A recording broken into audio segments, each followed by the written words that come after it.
porque realmente estoy viendo que sí está tomando en cuenta todos nuestros problemas como comunidad y está tomando casos en el apunto, porque vemos que está haciendo este anuncio en Las Vegas, en un estado que tiene una comunidad muy grande latina, una comunidad muy grande inmigrante, y está tomando en cuenta esto y que realmente se va a tomar una acción proactiva para asegurarnos que tengamos reforma migratoria hasta el 2013. Pues espero que no vaya a ser que cumpla todo, que no vaya a ser solo palabras que se la lleve el viento. Queremos una cosa ya pues que sea formal, ya que sea serio, porque ya estamos cansados de solo promesas y promesas y no cumplen.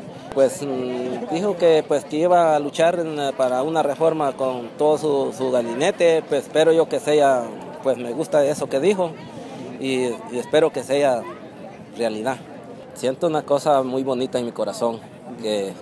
¿Hay emoción? Hay emoción, sí, porque yo sé que este día quizás todito que estaba en casa han estado la vista de frente de la televisión a ver qué ella le iba a decir y pues yo creo que tengan esperanzas. Estamos aquí luchando, nosotros estamos diciéndolo, esto es lo que nosotros queremos de la reforma migratoria, esto es lo que estamos exigiendo, porque estamos aquí, nosotros queremos algo que no tome 20 años, que tome alrededor de 5 años para que nosotros tengamos ciudadanía. Yo tengo la fe viva y creo en Dios que ahora este año sí se va a poder.